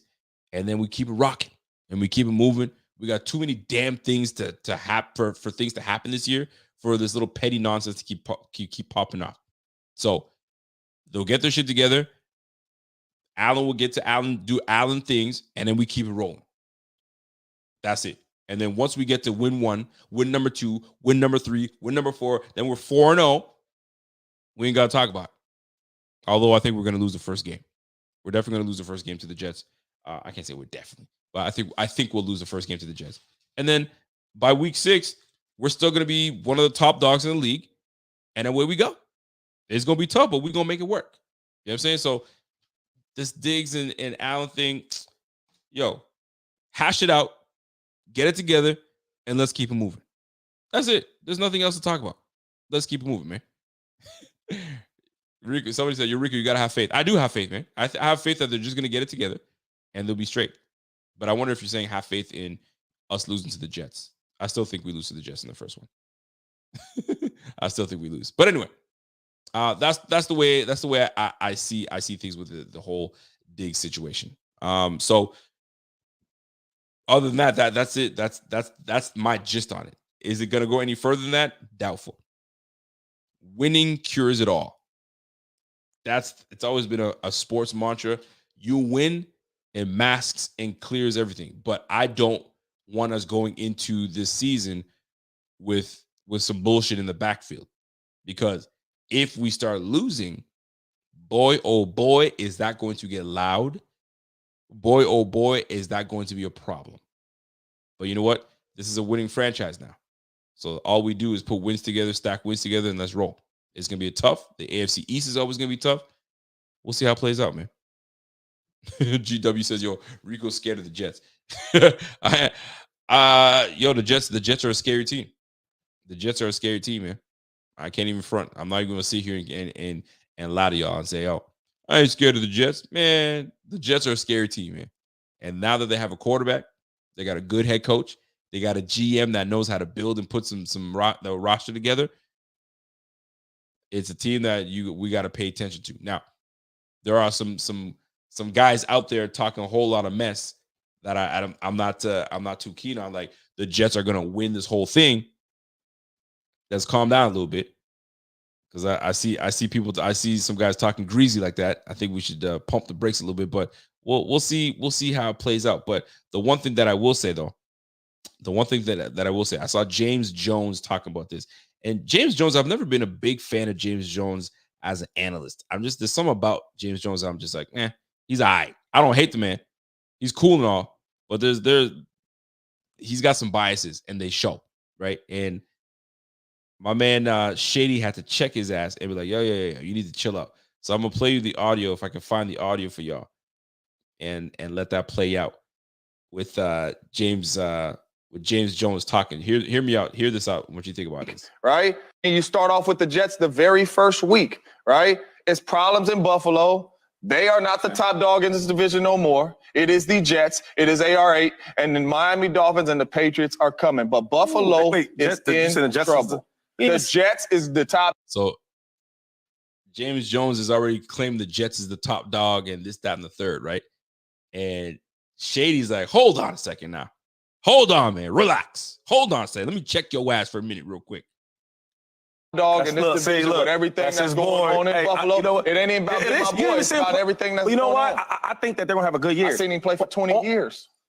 He's talking about Aaron Rodgers. I mean, that's what's going to change. Different uniform. I mean, he didn't play good last year. But I like turnovers. You could already see the bias. You could already see the bias because he's like, yo, man, I played with, and I like James Jones as a receiver was legit. I liked him. He's a solid player, nice contributing player. But James Jones he been on that nonsense, man. Like there's some teams that there's some analysts out there that I truly believe hate the Bills. I think they hate the Bills because of the hype that the Bills get or the recent hype that they get and how quickly the Bills have risen, and they don't like it. James Jones, when he was in the league, the Bills were garbage. So he looks at the Bills still being that garbage team, and the fact that they've risen to where they're at, he's not about it. He's like, man, they're still the same old team. I ain't buying it. And I played with Aaron Rodgers. I know what he's about for 20 years. I've known this man for 20 years. He's that dude. And the Jets beat the Bills last year. He's right. But he's got an extra for the Bills. You feel me? So Shady was like, nah, I ain't gonna let that slide, bro. I ain't gonna let that slide. Let me check your way. I like A-Rod. All I'm saying is that for you to say that they're the top of that division, like you don't know what they look like yet, though. We don't even know what they look like. We don't know what they look like. And you know what? We thought the same thing when freaking Russell Wilson went to the Broncos. We're like, oh shoot, watch out for the West. The AFC West is gonna be killer. Oh, that's like the division of death, right? If for those that pay attention to soccer, when you see a division of death, that's like it's tough. You got 4 great teams in one division. Golly, that's what I thought the AFC West was gonna be like. But like, come on now, James Jones just sounds like a hater, and I don't like calling analysts haters because like they're just speaking their opinion. Keyshawn Johnson, he's the ultimate Bills hater. And I like Keyshawn Johnson because he has some really good thoughts on certain things. But when it comes to the Bills, he don't respect the Bills one bit. Because when he was in the league, the Bills were buns. It was the Buffalo Bun Bills because they were buns. They were no good. So Keyshawn Johnson, that's all he sees. He can't get past that the Josh Allen-led Bills are actually a legitimate team. Some of these analysts, former players, refuse to give love to the Bills. And James Jones is one of them, man. He's just acting like a punk hater right now. Him and Keyshawn, if you put those two together, yo, they would hate on the Bills all day. They would. Bunch of hating ass, man. Shady was like, nah, bitch, I'm gonna check your ass, man. You better hold this L. You know, Aaron, I don't know what they look like. You know they split with the Buffalo Bills last year with Zach Wilson. All I'm saying, for you to say they're the top dog, we gotta see him play still. That's all I'm saying. You gotta see him play still. Bro, because for Aaron Rodgers playing that offense with what's the offensive coordinator name? Nathaniel Hackett. He's been there with him his best years. So, but some other dudes haven't. So it's a first year for them. And that's why it starts off. All I'm saying is let's see what happens. That's what I'm saying. No doubt. I don't know what's going to happen. I think they're going to do good. But right now, we don't know. They rolling. Real quick, with the Bills though. Now I have seen this before. One thing about the quarterbacks that I think as players we hate to understand or realize is that they run the show. Mm-hmm. So yeah, Josh might not be as vocal about things, but they gonna follow what Josh say. You have a superstar wide receiver, we're gonna get him out of there. We're gonna get somebody else because they want to keep their quarterback. Quarterback's gonna play for no. You get what I'm saying? So they got to figure it out because if not, it's gonna be bad. Yeah. Stephon, you've seen the life in the world without Josh Allen. And it wasn't pretty. You get what I'm saying? Come on. And that's a great point.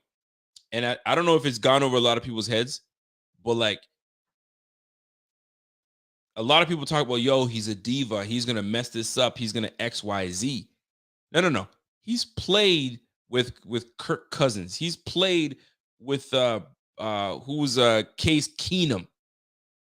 He knows what an average or a decent quarterback can play, and he knows what an elite quarterback. Sometimes you don't want to mess up your bag because right now he's got it good. Stephon Diggs has it good. He just has to figure things out with his boy. He's got to figure things out. Because I'll tell you right now, if he wanted nothing to do with Buffalo and wanted nothing to do with Josh Allen, he would not have signed his extension. He would have not taken that extension. He would have just played out his contract and said, I'm out. I ain't signing with y'all. I have no intention of signing with y'all. Y'all want to franchise tag me? It's going to cost you a lot.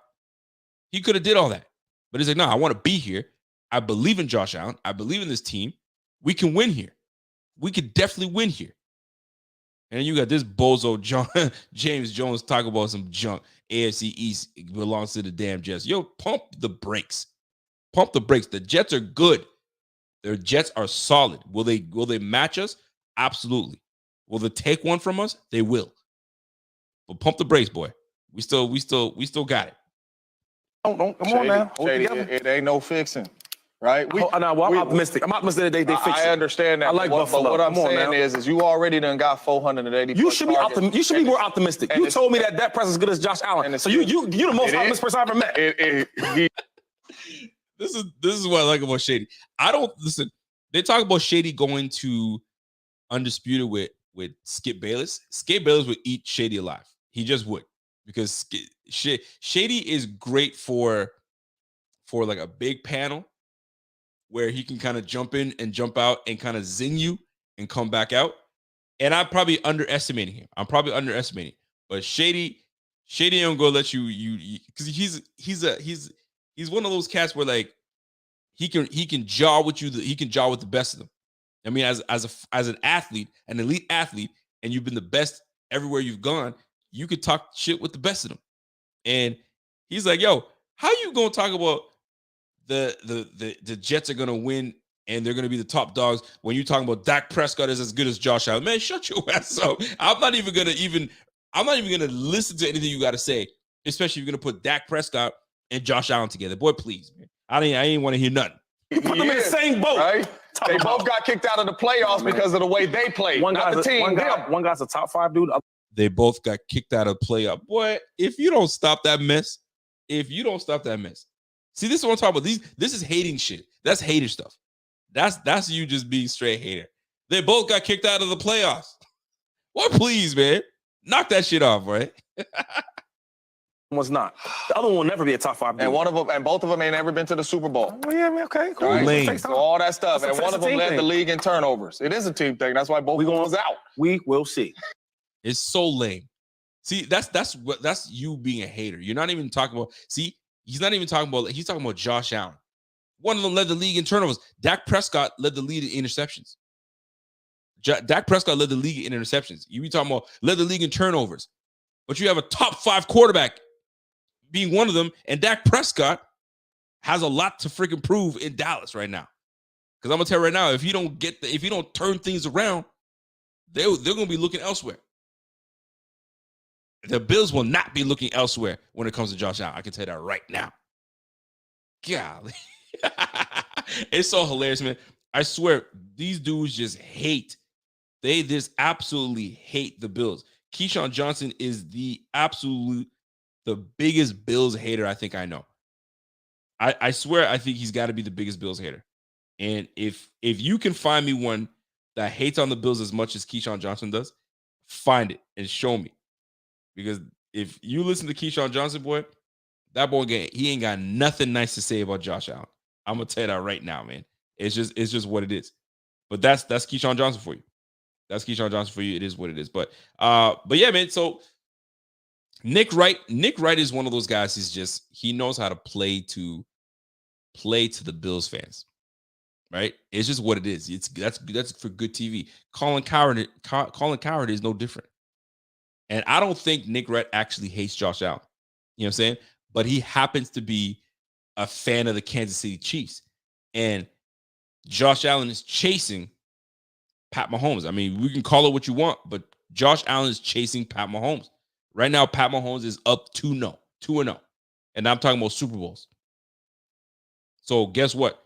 Not only is Josh Allen there's a whole bunch of guys chasing Josh Allen, but Pat Mahomes, but Josh Allen and Pat Mahomes, there's that thing. You know what I'm saying? It's like Brady, freaking Brady Manning ish.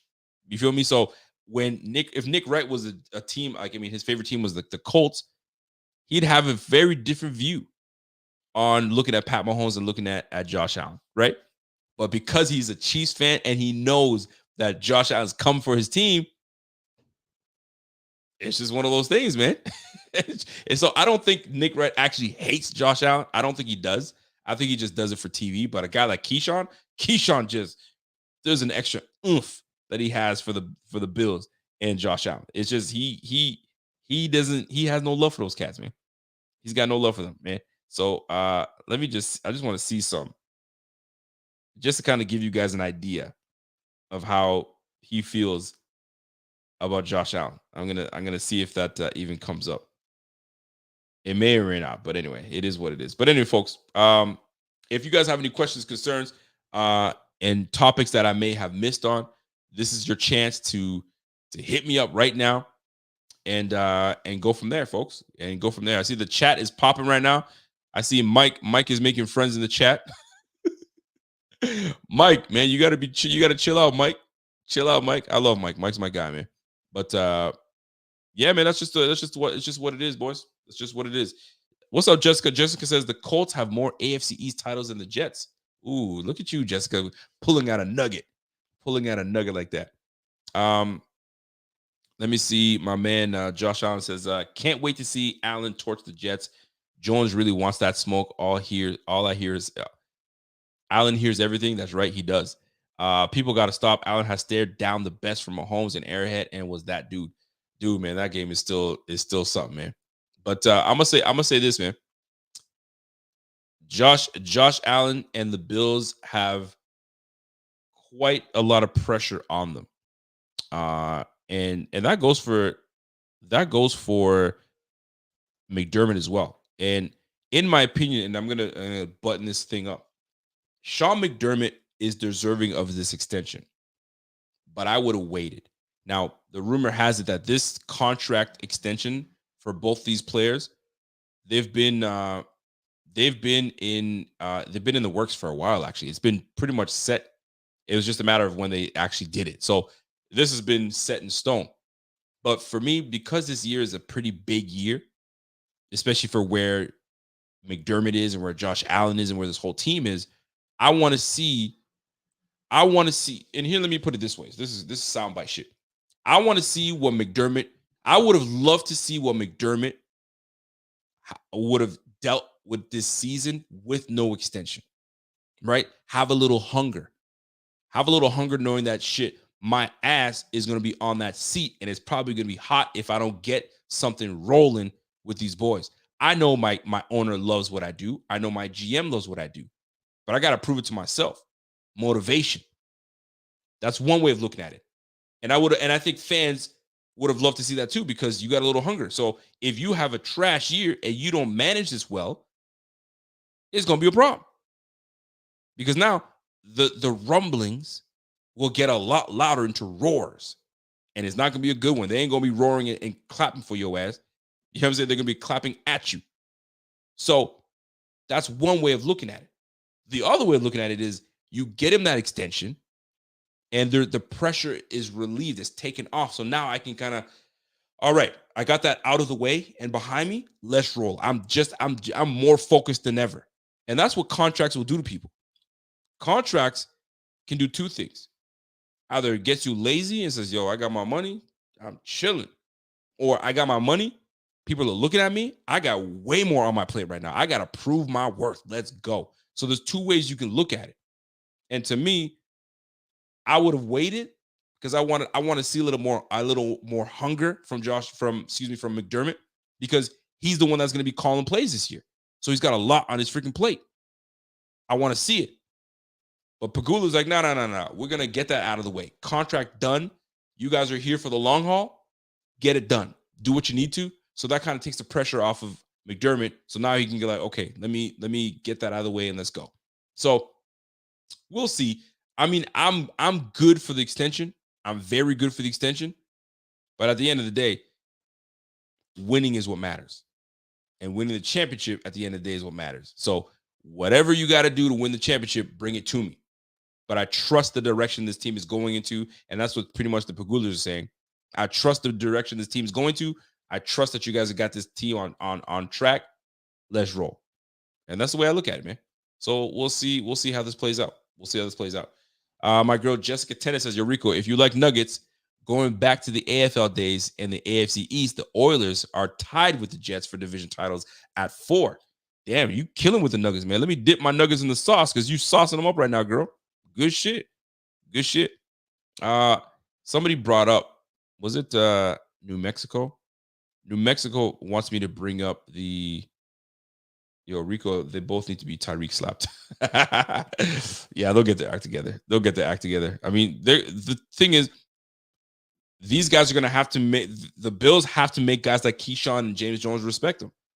We do well in the regular season, and then when we go to where it matters, we choke. We don't perform the way we're supposed to. So that's what makes these haters talk like Keyshawn Johnson. My man John says, yeah, but Rico, Keyshawn wrote one of the best racist books called Wayne Corbetta. Yeah, man. Keyshawn is something else, man. Keyshawn is Give Me the Damn Ball Johnson. That was his name. That was his name when he was playing for the Bucks, right? Give me the freaking ball. Like, you know who I am. Give me the ball. That's the epitome of diva when it comes to receiver.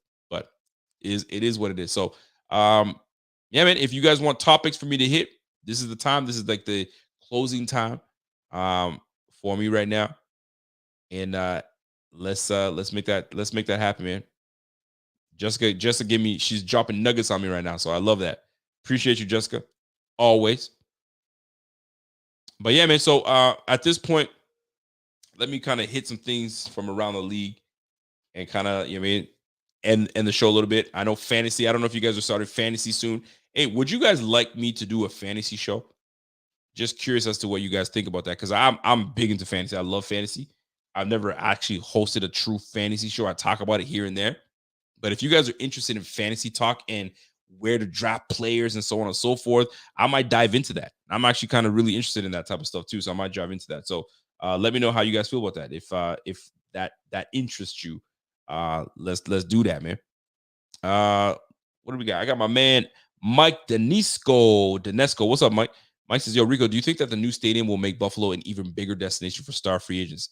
You know what?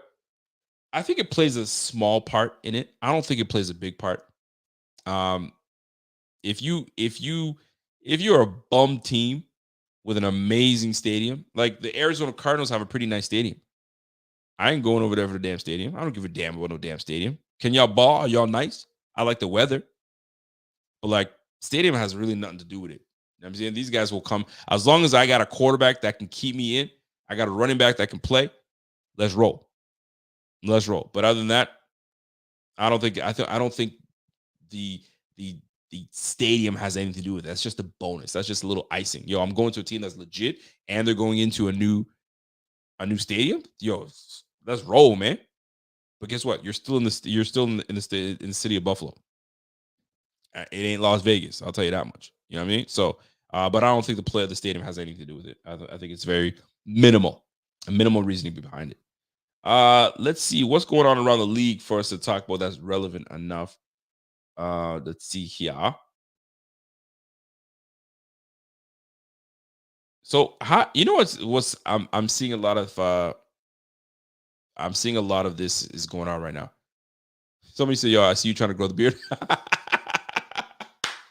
Yo, let me tell you something, man.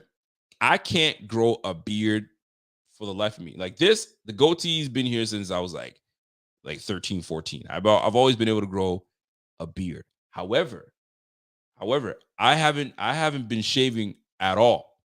I've been just letting the thing just go. I want to see for myself if I can grow facial hair on the sides, because I've always been a pretty baby face. You know what I'm saying? No acne. I've always been a smooth skin.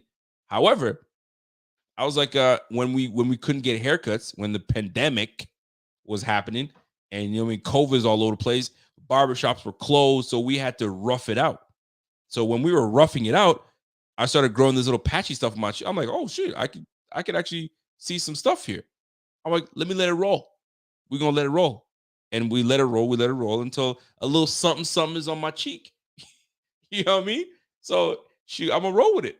I'm going to roll with it and keep it going. My brother grows a beard and he goes, fam, you got to shave it so it grows more.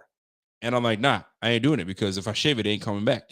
It took me a while. This is like COVID. This is like residual of COVID. So I'm gonna keep it rolling. And how pathetic is that? A residual of COVID. But I'm gonna keep it rolling. My barber was like, yo, man, let's just fuck with it, man. Just line it up. Let's see what it looks like. And here we are. I'm gonna take it, man. People are like, yo, man, get rid of that shit. I was like, no, I ain't doing it. My wifey's like, yo, I don't care. Keep it, don't keep it. It's cool. And guess what? You guys don't mind it? And I'm rolling with it. I'm rolling with it. If you guys think I'm all right with it, man, I'm gonna keep it rolling. If you're like, yo, you look like a clown, man, get rid of that shit. Maybe I might consider. But yeah, man. I got a problem, man. I got to bring this up before I get out of here. They are disrespecting Josh Jacobs. Give that brother a damn deal. Like, I cannot for the life of me understand what's going on, fam. Jay, you got Dalvin Cook, which is a nasty running back. You got Zeke Elliott, which is a good back. And some might say that he's on the down spiral of his career. So be it. But like, you know what? Listen, man. I gotta say it. Let me just find my shit and I have to get this off my chest because it's really bugging me. It's really bugging me. So hang tight while I look for my say with my chest because I got something to get off my chest. I got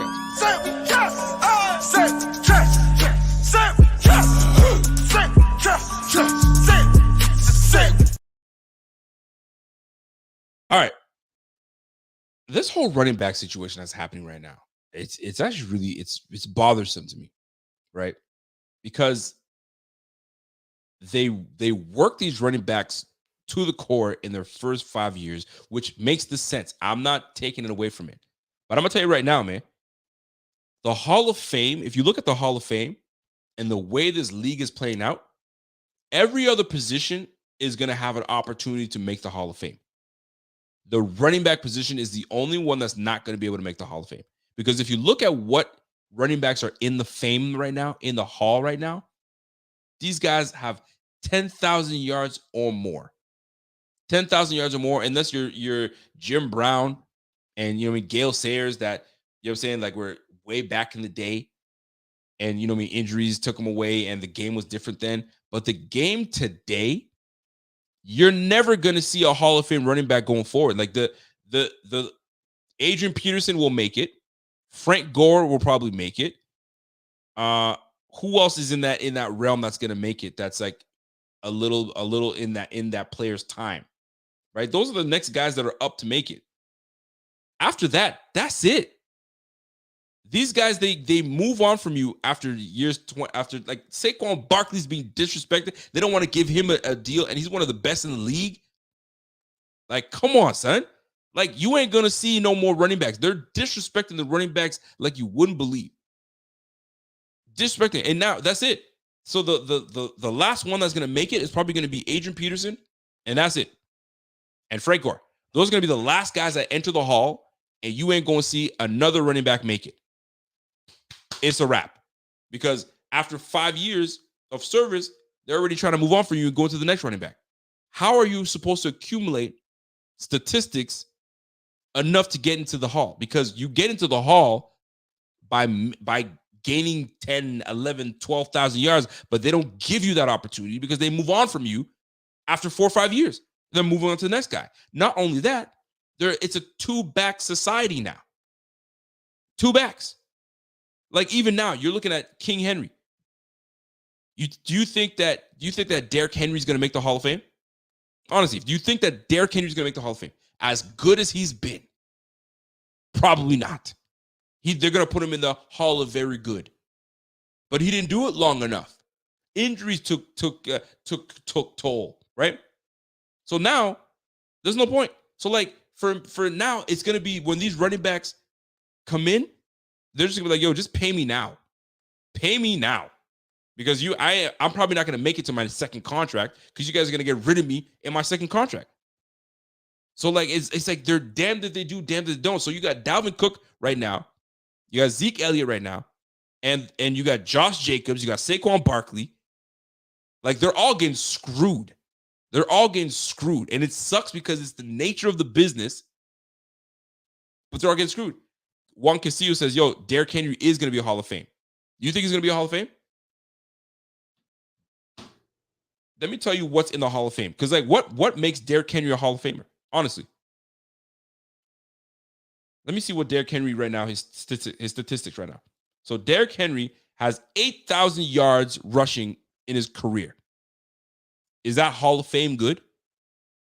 He's got 78 touchdowns and 8,300 yards rushing.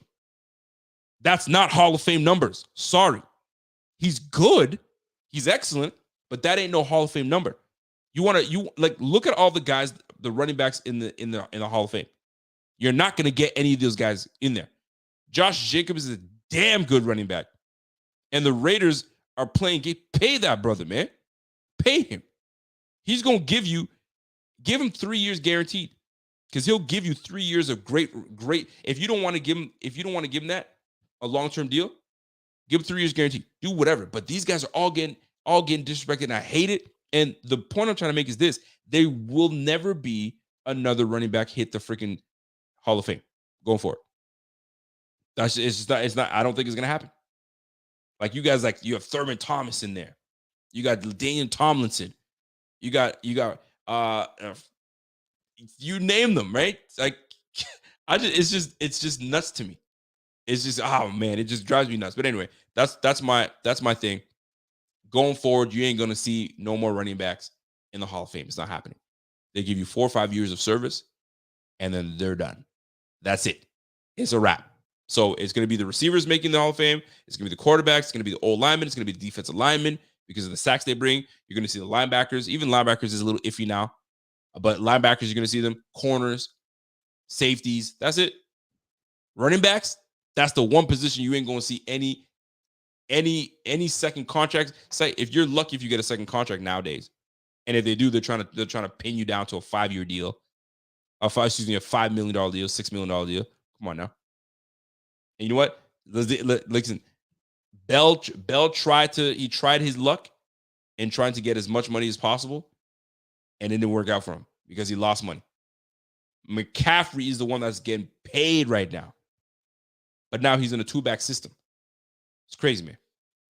I love it, but right now the last inductee to the Hall of Fame is probably going to be Frank Gore and Adrian Peterson. That's it. Call it a day. You ain't gonna ever see no damn running back in the Hall of Fame ever again. The way they're disrespecting the running back position, it ain't gonna happen. It ain't gonna happen. And I like Derrick Henry, but he ain't no Hall of Famer. By the time his career is done, said and done with, he ain't no Hall of Famer. If he can and he's probably gonna be the closest to getting it because the threshold is to get that 12,000. You want to get 12,000 yards rushing. That's what you want to get. Shady is on the cusp. That's why Shady was trying to get to that number, because that's the number that you need to get into the Hall of Fame, right? And Shady right now, that's why he was trying to do everything he could to make it work. Shady is not in. I'm telling you, I love Shady to be in, but he's not in. He's not in. He's on the cusp. He's on the cusp. But we'll see. So right now, Shady's at 11,000 yards rushing. 11,000 yards rushing.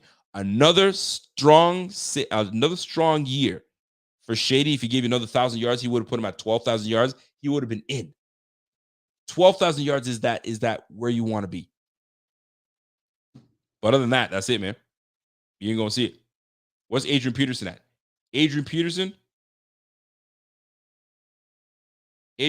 right now, 12,000. He's got how many yards? How many yards rushing?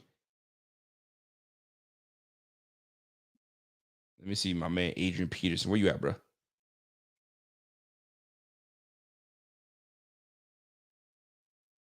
So yeah, Frank Gore, 15,000 yards, 16,000 yards. He's in.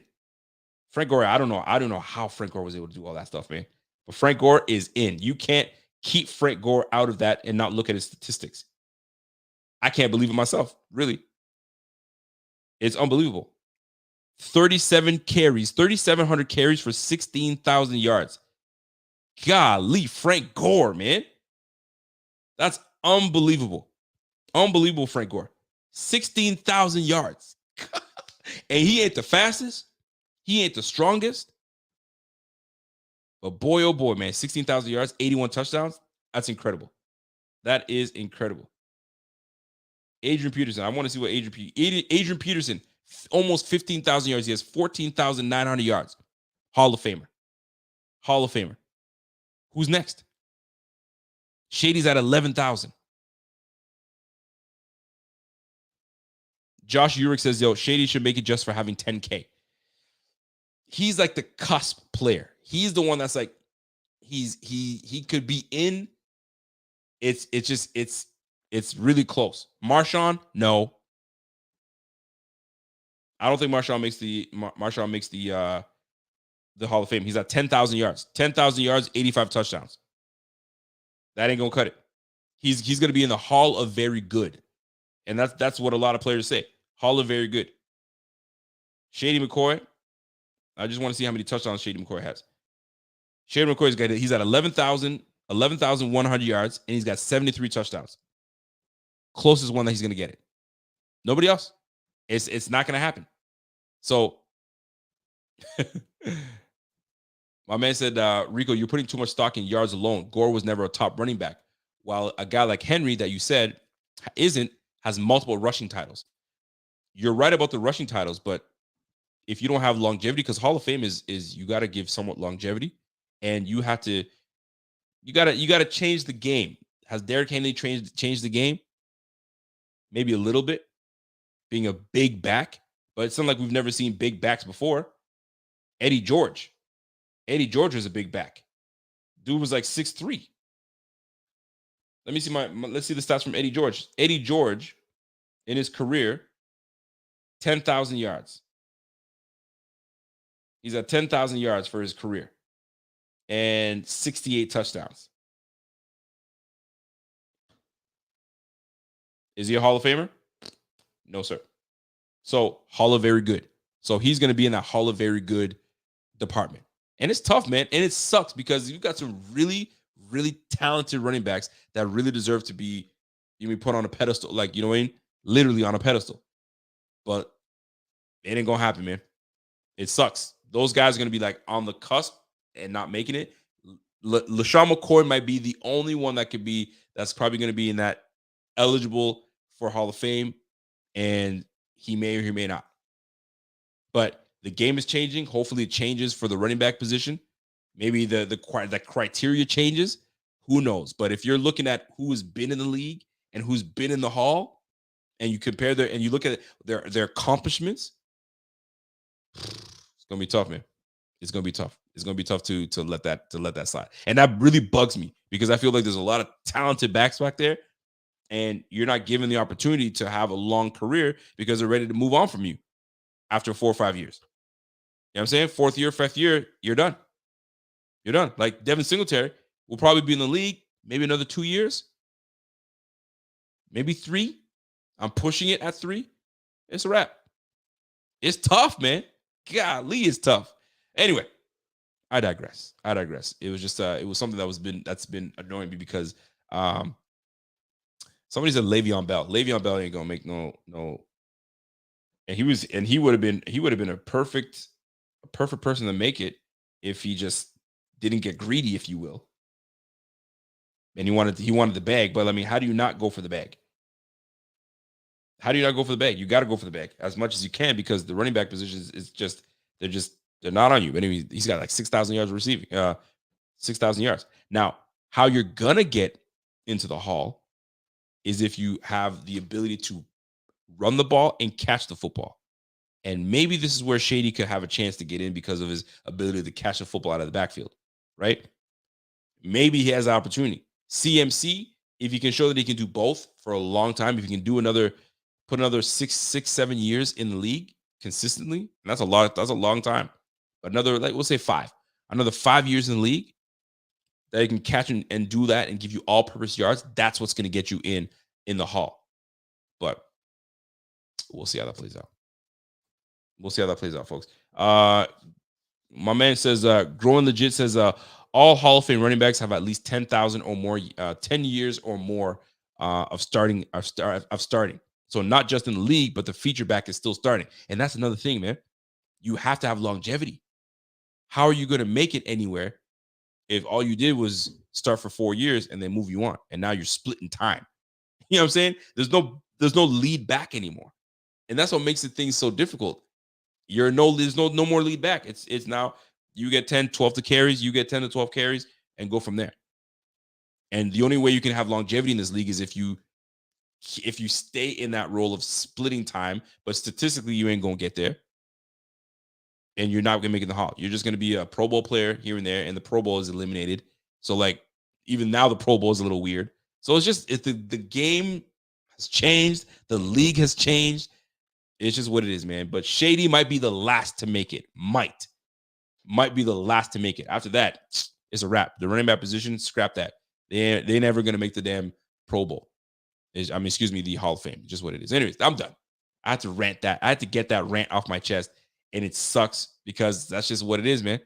And if I'm missing a running back right now that you guys feel like that is close to making the Hall of Fame or should make the Hall of Fame, other than the two players that I told you about, Adrian Peterson being one of them and Frank Gore, those are your last two for sure that are going to make the Hall of Fame. Shady, maybe. He's on the cusp. After that, it's a wrap. It ain't going to happen. Look at that. Zeke Elliott, Dalvin Cook, Saquon Barkley, they're messing around with Saquon Barkley. Josh Jacobs, they're messing around with him. You got 4 running backs right now, legitimate running backs right now that they just it's weird. They're in a weird. Latavius Murray, for crying out loud, is getting a job. Not that I'm hating on Latavius Murray, but Latavius Murray's got a job right now, and Zeke Elliott is chilling. He might be going back to the Dallas Cowboys, but golly, man, it's crazy. Times have changed, baby. Times have changed. Derrick Henry, he won't be a Hall of Famer unless he can stay with that team as a lead back for another 3 years, heavy, and he just goes hard because he's at 8,000. He's at 8,000 yards right now. Derrick Henry potentially has a chance, but the way the league is playing now, it's a lot of split time, man. It's a lot of split time, and it sucks, man. It sucks. But yeah, maybe Derrick Henry, but he's got to put another 3 years of legitimate starting, getting 15 to 20 carries a game. And he can give you another 1,000. He'll give you easy 1,300 yards. But like right now, they're trying to already trade him and move on from him, and maybe he could be on the decline. So who knows? Who knows, buddy? Who knows? But anyway, that's it for me, folks. I appreciate y'all. Kim Bet says no work tonight. No, this is my Friday. So Friday nights I don't go in for the Saturday. So this is it for me. So I appreciate y'all. I didn't even mean to go off for this long. I went for an hour and 45 minutes. Golly. But you know what? I had a lot to say. So we will see you again next week. And you guys are always my good peoples. You guys have always been showing love always. And we'll definitely we'll catch you guys later, man. And my guy Juan Castillo says, yo, Henry is S tier. You straight bugging, Rico. He's only 29. Well, here's the thing. He's 29 years of age right now. Right now, they're trying to say that the running back position at age 27 is when they start to decline. So right now, he's 29. How many more years do you think that they're going to give him to start and be the lone starter? 2. But right now, the rumor was he was on the trade. He was on the trade block. So if you're already on the trade block, you're already on the decline at 29. 30. What happens at 30? 30 is when they really start to really decline you. So he might be the one that can get in after potentially Shady. It's gonna be him and Shady. I'll add. You know what? You guys have convinced me enough. If he plays 2 or 3 more years, Henry could potentially be, but I doubt it because you're gonna be in the Hall of Fame with the likes of LaDainian Tomlinson, Marshall Faulk, O.J. Simpson, like all these beast RBs, man. It's craziness. I just want to see something just for myself. How many yards did O.J. Simpson run for? O.J. Simpson's stats. I'm just curious because I don't know how many years that better played, but 11,000 yards. for my man O.J. Simpson. 11,000 yards and 2,100 yards pass receptions. And he was a kick returner and a punt returner. Unbelievable. Unbelievable, man. So even OJ back in the day, in those days, man, he was putting in work. So man, I don't know, man. It's gonna be tough for me to make this happen for y'all, man. I don't know, man. I don't know, fellas. Beast mode, love beast mode, but it ain't gonna happen, bro. It ain't gonna happen. My man Mike Hartle, what's up, Mike? Big Mike says Eureka definitely the best Bills podcast, man. Stop that. Listen, man, there's a lot of good Bills podcasts out there, and we are lucky as a fan base. Truth be told, we're lucky as a fan base that we have enough of these guys out there producing content for us, because this is a tough time of the year, folks. This is a very tough time of the year where there's nothing. There's no base. I think there's baseball. I think there's only baseball right now, but ain't anybody watching baseball. But hockey's done. Basketball's done. You know what I'm saying? The draft just happened. NFL is just on the layaway. This is the terrible time for sports. But we will try our best to put things together. I'm trying to line up some interviews with players, former players. We're trying to make things happen, and we'll go from there, man. So I appreciate you, my man, Mike. You know what? Somebody just brought up Fred Taylor. I'm so glad you brought up Fred Taylor, because Fred Taylor is he's one of those guys right now that people are saying he should be in, and they're giving him a hard time to get in. And he's got 11,695, 66 yards rushing. And Fred Taylor's game was amazing. Fred Taylor's game was amazing. So Fred Taylor ain't even in. Think about that. Fred Taylor's not even in. And we talking about Derrick Henry might make it. You got to put Fred Taylor in there first. Adrian Peterson for sure is going to be in there. Frank Gore for sure is going to be in there. Fred Taylor should be, but he's not. So that's a really good one. Fred Taylor is a great choice you put up there. He's got the statistics for it, but the magic number sometimes is in the era that we just came out of is between 11 to 12,000 yards. You get in there, you're in. You're in, man. But times are tough now, brothers. Times are tough. My man Juan Castillo says, Henry's built different, though. It used to be 30. Now it's 27.